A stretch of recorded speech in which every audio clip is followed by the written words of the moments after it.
देखिए, कांग्रेस ने 8 राज्यों के लिए अपना सब कुछ तय कर लिया, यानी 8 राज्यों में कम से कम कांग्रेस ये समझ रही है कि वो अपने हिसाब से चुनाव लड़ लेगी और किसी भी दल को इसमें इंटरवीन नहीं करने देगी। कौन से वो राज्य हैं, चलिए आपको बता देते हैं जल्दी से। देखिए, राजस्थान की जो 25 सीटें हैं, गोविंद डोटासरा को जिम्मेदारी दी गई है, इलेक्शन कमेटी बना दी गई है कांग्रेस की तरफ से और यही बताने का एक तरीका है। मध्य प्रदेश में 29 सीटों पर जीतू पटवारी को जिम्मेदारी दी गई। इसके अलावा जल्दी से बताएंगे आपको, केरल की अगर बात करें तो 20 सीटें हैं, के सुधाकर को जिम्मेदारी दी गई है। तेलंगाना की बात करें 17 सीटें, रेवंत रेड्डी यहां कमान संभाल रहे हैं।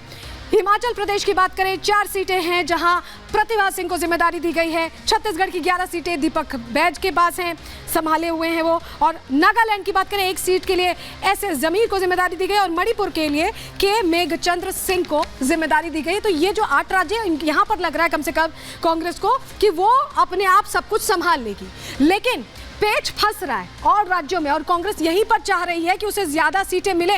कौन कौन से राज्यों में पेच फंसा हुआ है, चलिए जल्दी से वो जानकारी भी आपके सामने रख देते हैं, जल्दी से आपको बता देते हैं। देखिए, सबसे पहले उत्तर प्रदेश आप देख रहे हैं, वहां पे वैसे ही सपा बसपा का चल रहा है मामला। कांग्रेस की डिमांड 10 सीटें हैं, लेकिन विवाद समाजवादी पार्टी से, समाजवादी पार्टी इतनी सीटें देने को तैयार नहीं। इसके अलावा बिहार में क्या हालात हैं, 9 सीटों की डिमांड कांग्रेस रख रही है, लेकिन आरजेडी जेडीयू से कैसे समझौता करे, कैसे सहमति बनाए, सवाल बना हुआ है। दिल्ली की बात कर ले तो 5 सीटों पर यहां पर चाहती है कांग्रेस अपना प्रतिनिधित्व, लेकिन आम आदमी पार्टी सरकार है भाई, कैसे दे दें, वो भी ये कह रहे हैं। इसके अलावा और कहां पर दिक्कत हो रही है, पंजाब में आ रही है।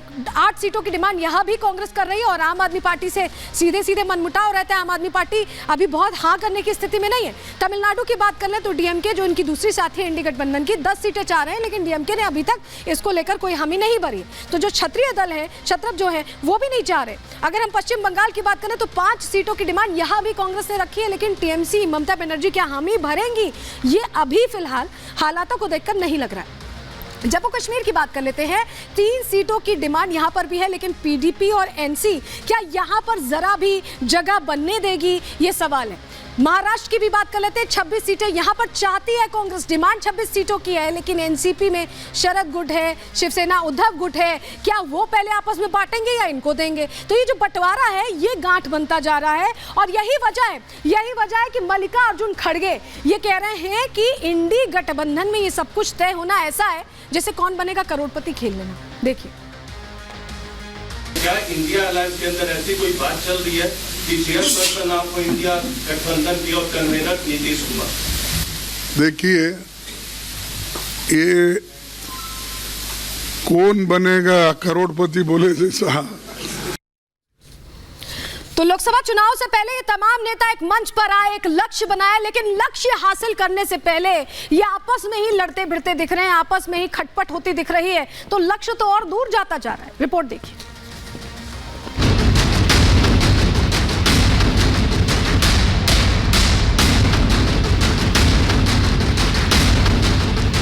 इंडी गठबंधन में सीट शेयरिंग को लेकर खींचतान और तनाव लगातार बढ़ रहा है।